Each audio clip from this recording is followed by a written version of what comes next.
So this is Stomper, still sitting on the trailer after last weekend's adventure.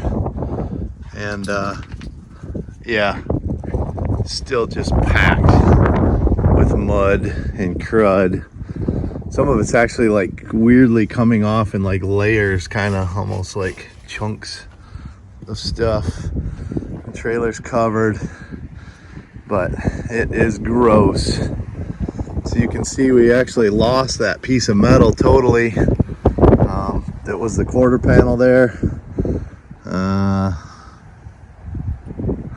Poor girls, she had a rough life. Insides of the wheels are just packed. Everything's just packed. Mud and grossness. So, but we had a good time, right? Brake line hanging. Ripped right off the caliper. This back wheel is solid, just still solid packed. It's crazy. It's like hard. Like I can't even break it out of there. Combination of ice and mud still, maybe, I don't know. So anyway, oh yeah, look at it, just all packed up in the shock area around that rock light. So, need to get it inside where it can be warm and thaw out all the way. Some of that I have a feeling still has water in it, which like the front there. And then once it's thoroughly warmed up, then we gotta see if we can get it cleaned up and then get back to fixing things. Hot metal.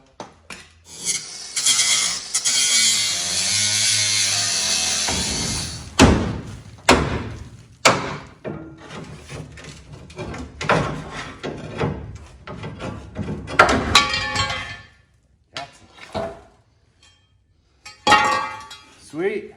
Next level spring hanger removal. Got the front one tacked on this side, the driver's side. Now we're trying to attempt to figure out the rears. So we measured the 63-inch springs that are under the back of Stomper. And the dimensions I have the mount set at, and then the shackle angle and shackle length. And we went over and measured my buddy Chris's willies. He's also running a 63-inch spring in his shackle angle and length. And we're trying to see which is the better setup. So he wasn't getting any axle hopper wrap, and I was. So we're gonna go with his dimensions. All right, so I got some metal cut out, and we are working on trying to make some rear spring shackle mounts. So you can see that I plated the outside of the frame, the bottom side, gusseted it all together with a couple of triangulated pieces. It's all at 1/4 inch. And then the mounting bushing apparatus for the upper shackle. And we set that up again at the measurement that we took off of Chris's willies, because he doesn't get the spring wrap and axle hop that I was getting with Stomper. So hopefully I have the same luck as he's had. And that puts us center to center from the front mounting bushing opening to the rear is 60 3/4 inch.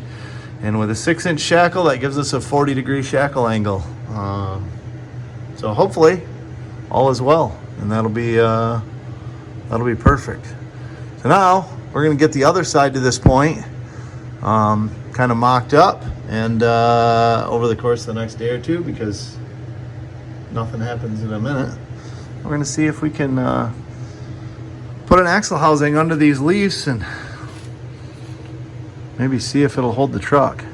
However, there's a whole bunch of bracketry on that axle for the JK swap that we need to cut off of there first.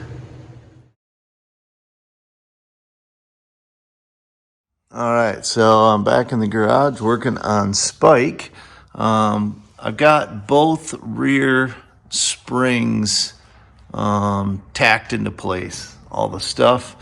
And now I'm moving to getting frame stiffening braces put in the front. So I busted out the trusty CAD board, and we are going to get to work on tracing this out and transferring the traced template over to some metal, which I got right there, and then plasma cutting that and making 2 of them, 1 for each side, so we can get the front of the frame boxed in a little more solid before we start figuring out the fabrication of where the axle is going to lay. All right, so somewhat quickly and efficiently, I was able to mark that out. We are going to have to add a tiny bit to the end here. That was the longest piece of cardboard I had. So that's going to work great. We're going to verify that it fits on the passenger side. Then we're going to cut 2 of those. And got to get the sides of the frame rail nice and clean and bare so we can start welding those into place. Probably going to cut out holes in a few spots. We'll mark it and figure out where we can plate weld it, fish plate it to the side, weld it onto the side as well. So then I'm going to cut for the bottom and the top for extra stability and support where our coil spring mounting bucket and shock mounting is going to go. So should be good. Let's keep moving forward. All right, so I transferred my cardboard template onto the metal, and we're gonna try out the old plasma cutter here. So, be dead honest with you, I got this thing and I've only used it a couple times. I'm not super proficient with it, but I've got it, so we're gonna give her a go.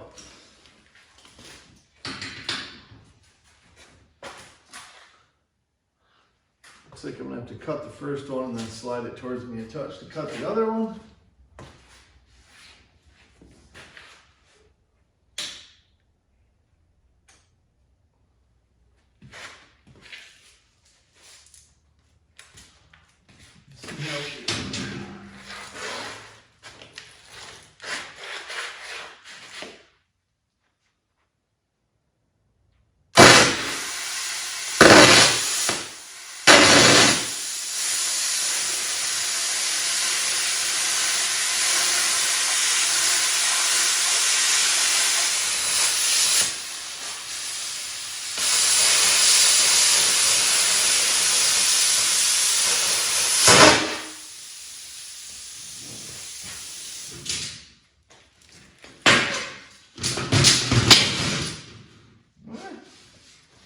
Too bad, I guess.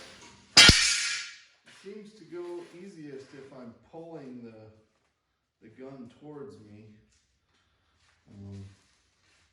as opposed to pushing. I seem to be more jittery when I'm pushing or trying to go sideways, but if I pull it towards me, I seem to be a little more smooth with my cut. So I'm going to continue to use that as my method of doing it here.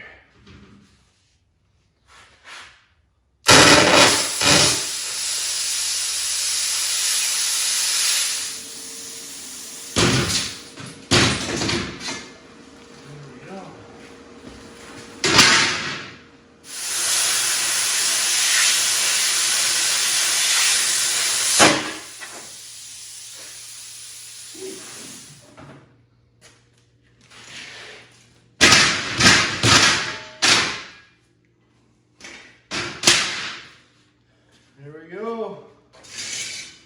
We've got two frame plates.